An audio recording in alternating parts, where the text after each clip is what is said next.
ಶಾಮನೂರು ಶಿವಶಂಕರಪ್ಪನವರು ಇವತ್ತು ನಮ್ಮನ್ನು ಬಿಟ್ಟು ಅಗಲಿದ್ದಾರೆ. ಶಾಮನೂರು ಶಿವಶಂಕರಪ್ಪನವರು ಕಾಂಗ್ರೆಸ್ ಪಕ್ಷದ ಹಿರಿಯ ರಾಜಕಾರಣಿಗಳಾಗಿದ್ದರು. 94 ವರ್ಷ ವಯಸ್ಸಾಗಿತ್ತು. ಶಾಮನೂರು ಶಿವಶಂಕರಪ್ಪನವರಿಗೆ ಅದು ಏನಾಗಿತ್ತು ಅನ್ನುವಂಥದ್ದು ಅನೇಕರಿಗೆ ಕುತೂಹಲ ಮೂಡಿಸಿರ್ತಕ್ಕಂತಹ ಪ್ರಶ್ನೆ. 94 ವರ್ಷ ವಯಸ್ಸಾದರೂ ಕೂಡ ಶಾಮನೂರು ಶಿವಶಂಕರಪ್ಪನವರು ಅದೆಷ್ಟು ಹೈಪರ್ ಆ್ಯಕ್ಟಿವ್ ಆಗಿದ್ದರು. 94 ವರ್ಷದ ವಯಸ್ಸಿನಲ್ಲಿಯೂ ಕೂಡ he is a sitting MLA, ಶಾಸಕರಾಗಿದ್ದರು. ಅವರು ಕಂಟಿನ್ಯೂಸ್ ಆಗಿ 35 ವರ್ಷ ಒಂದು ಅಧಿಕಾರದಲ್ಲಿ ಕೂಡೋದು ಅಂತಂದರೆ it's not a easiest job. Shamanur ಶಿವಶಂಕರಪ್ಪನವರ ಕ್ಷೇತ್ರದ ವೈಖರಿ ಹೆಂಗಿತ್ತು ಅಂತಂದರೆ ಅಲ್ಲಿ ಮತ ಹಾಕ್ತಾ ಇದ್ದದ್ದು ಕೇವಲ ಈ ವ್ಯಕ್ತಿಗೆ ಮಾತ್ರ. ಅವ್ರು ಯಾವುದೇ ಪಾರ್ಟಿಯಲ್ಲಿ ಎಲೆಕ್ಷನ್ ನಿಂತ್ಕೊಳ್ಳಿ ಅವರೇ ಗೆಲ್ತಾ ಇದ್ರು. ಆದರೆ ದಾವಣಗೆರೆಯಲ್ಲಿ ಶಾಮನೂರು ಶಿವಶಂಕರಪ್ಪನವರು ಎಲ್ಲಿರ್ತಾರೆ ಅಲ್ಲಿ ಓಟ್ ಇರುತ್ತೆ. ಅಕ್ಕಿ ವ್ಯಾಪಾರವನ್ನು ಮಾಡಿ ಇಷ್ಟು ದೊಡ್ಡ ಸಾಮ್ರಾಜ್ಯವನ್ನು ಕಟ್ಟಿದಂತಹ ವ್ಯಕ್ತಿ ಶಾಮನೂರು ಶಿವಶಂಕರಪ್ಪನವರು. ಮಧ್ಯಂತರ ಚುನಾವಣೆಯಲ್ಲಿ ಮಾತ್ರ ಶಾಮನೂರು ಶಿವಶಂಕರಪ್ಪನವರು ಸೋಲನ್ನು ಅನುಭವಿಸ್ತಾರೆ, ಬಿಟ್ಟರೆ ಅವರ ಪೊಲಿಟಿಕಲ್ ಕೆರಿಯರ್ನಲ್ಲಿ ಒಂದೇ ಒಂದು ಸೋಲನ್ನು ಆ ವ್ಯಕ್ತಿ ಕಾಣಲಿಲ್ಲ. ಇವತ್ತು ಏನು ದಾವಣಗೆರೆಯಲ್ಲಿ ಜನ ಅವರ ಪಾರ್ಥಿವ ಶರೀರ ಮುಂದೆ ಶೋಕ ಮೆರಿತಾ ಇದ್ರಲ್ಲ ಅಲ್ಲಿ ಕಂಡುಕೊಡುತ್ತೆ. ನಮಸ್ಕಾರ, ರೆಬಲ್ ಟಿವಿ ವಿಶೇಷ ಕಾರ್ಯಕ್ರಮಕ್ಕೆ ಸ್ವಾಗತ. ನಾನು ಶ್ರೀನಿವಾಸ್ ವೈದ್ಯ. ಕರ್ನಾಟಕದ ಕಾಂಗ್ರೆಸ್ ಪಕ್ಷದ ಹಿರಿಯ ರಾಜಕಾರಣಿಯಾಗಿರುವಂತಹ ಶಾಮನೂರು ಶಿವಶಂಕರಪ್ಪನವರು ಇವತ್ತು ನಮ್ಮನ್ನು ಬಿಟ್ಟು ಅಗಲಿದ್ದಾರೆ. ಶಾಮನೂರು ಶಿವಶಂಕರಪ್ಪನವರು ಕಾಂಗ್ರೆಸ್ ಪಕ್ಷದ ಹಿರಿಯ ರಾಜಕಾರಣಿಗಳಾಗಿದ್ದರು. 94 ವರ್ಷ ವಯಸ್ಸಾಗಿತ್ತು.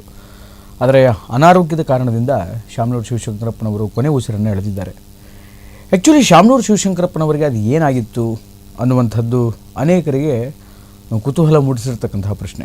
ಸುಮಾರು ದಿನಗಳಿಂದ ಅನಾರೋಗ್ಯದಿಂದ ಬಳಲ್ತಾ ಇದ್ದರು. ಶ್ವಾಸಕೋಶದಲ್ಲಿ ಒಂದು ಸ್ವಲ್ಪ ಸಮಸ್ಯೆ ಆಗಿತ್ತು.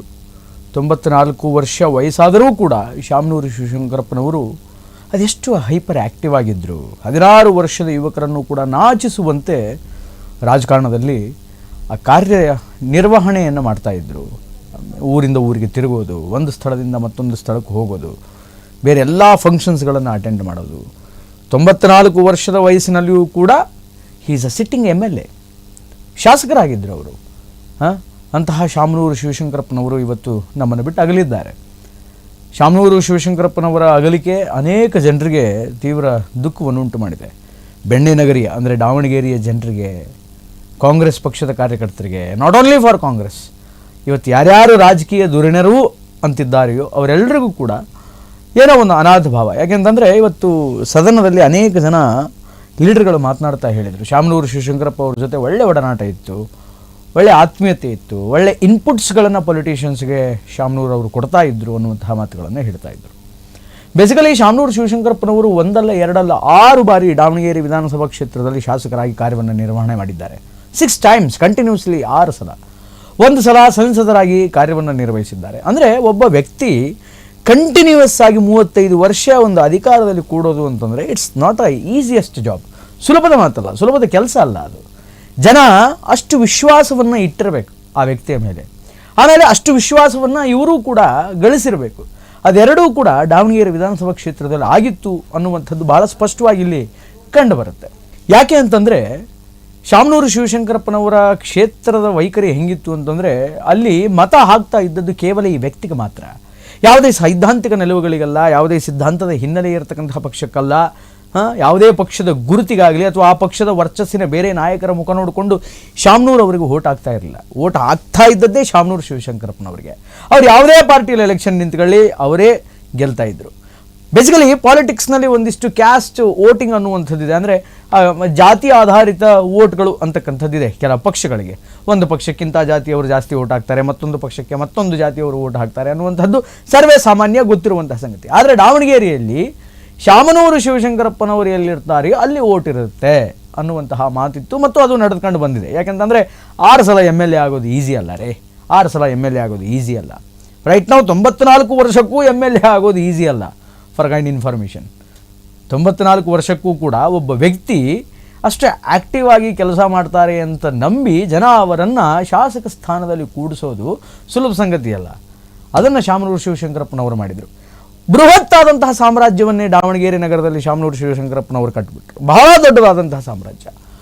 1931 ಜೂನ್ 14ನೇ ತಾರೀಕು, ಜೂನ್ 16ನೇ ತಾರೀಕು ವಿಜಾಪುರ ಜಿಲ್ಲೆಯ ಶಾಮನೂರು ಅನ್ನುವಂತಹ ಊರಿನಲ್ಲಿ ಇವರು ಜನಿಸ್ತಾರೆ. ಇವರ ತಂದೆ ವ್ಯಾಪಾರದ ದೃಷ್ಟಿಯಿಂದ ಬದುಕನ್ನು ಕಟ್ಟಿಕೊಳ್ಳಬೇಕು, ಬದುಕನ್ನು ನಡೆಸಬೇಕು ಅಂತ ಹೇಳಿ ರಾಣೆಬೆನ್ನೂರಿಗೆ ಬಂದು ಶಿಫ್ಟ್ ಆಗ್ತಾರೆ. ರಾಣೆಬೆನ್ನೂರಿನಲ್ಲಿ ಇವರ ಬಾಲ್ಯ ಅಂತಕ್ಕಂಥದ್ದಾಗುತ್ತೆ. ತದನಂತರದಲ್ಲಿ ಇವರು ದಾವಣಗೆರೆಗೆ ಬರ್ತಾರೆ. ಅಲ್ಲಿ ಇವರು ತಮ್ಮ ಬಿಸ್ನೆಸ್ಸನ್ನು ಪ್ರಾರಂಭ ಮಾಡ್ತಾರೆ. ಏನು ಬಿಸ್ನೆಸ್ ಅಂದರೆ ಅಕ್ಕಿ ವ್ಯಾಪಾರ. ಅಕ್ಕಿ ವ್ಯಾಪಾರವನ್ನು ಮಾಡಿ ಇಷ್ಟು ದೊಡ್ಡ ಸಾಮ್ರಾಜ್ಯವನ್ನು ಕಟ್ಟಿದಂತಹ ವ್ಯಕ್ತಿ ಶಾಮನೂರು ಶಿವಶಂಕರಪ್ಪನವರು.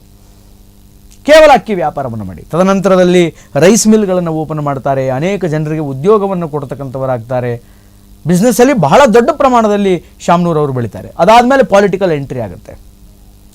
ಮೊದಲು ಗ್ರಾಮ ಪಂಚಾಯಿತಿ ಪುರಸಭೆ ಎಲೆಕ್ಷನ್ಸ್ಗಳಲ್ಲಿ ಪಾರ್ಟಿಸಿಪೇಟ್ ಮಾಡ್ತಾರೆ. ಅದಾದ ಮೇಲೆ ಅವರಿಗೆ ದಾವಣಗೆರೆ ವಿಧಾನಸಭಾ ಕ್ಷೇತ್ರದಿಂದ ಟಿಕೆಟ್ ಸಿಗುತ್ತೆ.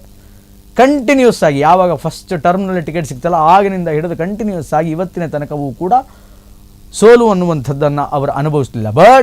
ಬಟ್ 1991ರಲ್ಲಿ ಒಂದು ಬೈ ಎಲೆಕ್ಷನ್ಸ್ ನಡೆಯುತ್ತೆ. ಆ ಬೈ ಎಲೆಕ್ಷನ್ಸಲ್ಲಿ ಮಧ್ಯಂತರ ಚುನಾವಣೆಯಲ್ಲಿ ಮಾತ್ರ ಶಾಮನೂರು ಶಿವಶಂಕರಪ್ಪನವರು ಸೋಲನ್ನು ಅನುಭವಿಸ್ತಾರೆ. ಬಿಟ್ಟರೆ ಅವರ ಪೊಲಿಟಿಕಲ್ ಕೆರಿಯರ್ನಲ್ಲಿ ಒಂದೇ ಒಂದು ಸೋಲನ್ನು ಆ ವ್ಯಕ್ತಿ ಕಾಣಲಿಲ್ಲ. ಇನ್ನು ಇದರೆಲ್ಲದರ ಜೊತೆಗೆ ಕೇವಲ ಪೊಲಿಟಿಷಿಯನ್ ಅಷ್ಟೇನಾ ಶಾಮನೂರು ಶಿವಶಂಕರಪ್ಪ ಅಂತ? ಅಪಾರ್ಟ್ ದೆನ್ ಪಾಲಿಟಿಕ್ಸ್ ಬೇಕಾದಷ್ಟು ಅಭಿವೃದ್ಧಿ ಕೆಲಸಗಳನ್ನು ಮಾಡಿದ್ದಾರೆ. ರಾಜಕೀಯವನ್ನು ಹೊರತುಪಡಿಸಿ ಸಮಾಜ ಸೇವೆಯ ದೃಷ್ಟಿಕೋನದಿಂದ ಶಾಮನೂರು ಶಿವಶಂಕರಪ್ಪನವರು ಅನೇಕ ಸಮಾಜಮುಖಿ ಕೆಲಸಗಳನ್ನು ಮಾಡಿದ್ದಾರೆ. ದಾವಣಗೆರೆಯಲ್ಲಿ 2 ಮೆಡಿಕಲ್ ಕಾಲೇಜುಗಳು, 2 ಇಂಜಿನಿಯರಿಂಗ್ ಕಾಲೇಜುಗಳು, ಪ್ಯಾರಾಮೆಡಿಕಲ್ ಕಾಲೇಜುಗಳು, 200ಕ್ಕೂ ಅಧಿಕ ಪ್ರೌಢ ಮತ್ತು ಪ್ರಾಥಮಿಕ ಶಾಲೆಗಳು ಮತ್ತು ಕಾಲೇಜುಗಳು, ಅದರ ಜೊತೆಗೆ ಒಂದು ಬಾಪೂಜಿ ಹಾಸ್ಪಿಟಲ್, ಅದರ ಜೊತೆಗೆ ಹೈವೇಗಳಲ್ಲಿ ಒಂದು ಮಲ್ಟಿನ್ಯಾಷನಲ್ ಹಾಸ್ಪಿಟಲನ್ನು ನಿರ್ಮಾಣ ಮಾಡಿದ್ದಾರೆ ಎಮರ್ಜೆನ್ಸಿ ಟ್ರೀಟ್ಮೆಂಟ್ಗಳಿಗಾಗಿ. ಮಾಲ್ ನಿರ್ಮಾಣ ಮಾಡಿದ್ದಾರೆ. ಮಾಲ್ ನಿರ್ಮಾಣ ಮಾಡಿ ಅಲ್ಲಿ ಉದ್ಯೋಗ ಸೃಷ್ಟಿ ಮಾಡಿ ಸ್ಥಳೀಯರಿಗೆ ಕೆಲಸ ಕೊಟ್ಟಿದ್ದಾರೆ. 4 ರೈಸ್ ಮಿಲ್ಗಳನ್ನು ಸೃಷ್ಟಿ ಮಾಡಿದ್ದಾರೆ. ವ್ಯಾಪಾರ ಹೌದು ನಿಜ, ಆದರೆ ಎಷ್ಟು ಜನರಿಗೆ ಉದ್ಯೋಗ ಅಲ್ಲಿ ಒದಗಿತು? ಎಷ್ಟು ಜನ ಅವರ ಆಶ್ರಯದಲ್ಲಿ ವಿದ್ಯಾರ್ಥಿಗಳು ವಿದ್ಯಾಭ್ಯಾಸವನ್ನು ಮಾಡಿದರು, ಶಿಕ್ಷಕರು ಪಾಠ ಮಾಡಿ ತಮ್ಮ ವೃತ್ತಿಯನ್ನು ಗಿಟ್ಟಿಸಿಕೊಂಡರು, ಕಾರ್ಮಿಕರು ಕೆಲಸ ಮಾಡಿ ತಮ್ಮ ಸಂಸಾರವನ್ನು ಕಟ್ಟಿಕೊಂಡರು? ಇದಕ್ಕೆಲ್ಲ ಉತ್ತರ ಇವತ್ತು ಏನು ದಾವಣಗೆರೆಯಲ್ಲಿ ಜನ ಅವರ ಪಾರ್ಥಿವ ಶರೀರ ಮುಂದೆ ಶೋಕ ಮೆರಿತಾ ಇದ್ರಲ್ಲ ಅಲ್ಲಿ ಕಂಡುಕೊಡುತ್ತೆ. ಬೃಹತ್ತಾದಂಥ ಸಾಮ್ರಾಜ್ಯವನ್ನು ಶಾಮನೂರು ಶಿವಶಂಕರಪ್ಪ ಅವರು ನಿರ್ಮಾಣ ಮಾಡಿದರು. ಅಂತಹ ವಿಶೇಷ ಚೇತನ, ಅಂತಹ ಹಿರಿಯ ನಾಯಕ ಇವತ್ತು ನಮ್ಮೊಂದಿಗೆ ಇಲ್ಲ ಅನ್ನೋದೇ ವಿಷಾದನೀಯ ವಿಚಾರ. ಒಟ್ಟಾರೆಯಾಗಿ ಇದು ಇವತ್ತಿನ ವಿಶೇಷ. ನಿರಂತರ ಸುದ್ದಿಗಾಗಿ ನೋಡ್ತಾ ಇರಿ ರೆಬಲ್ ಟಿವಿ. ನಮಸ್ಕಾರ.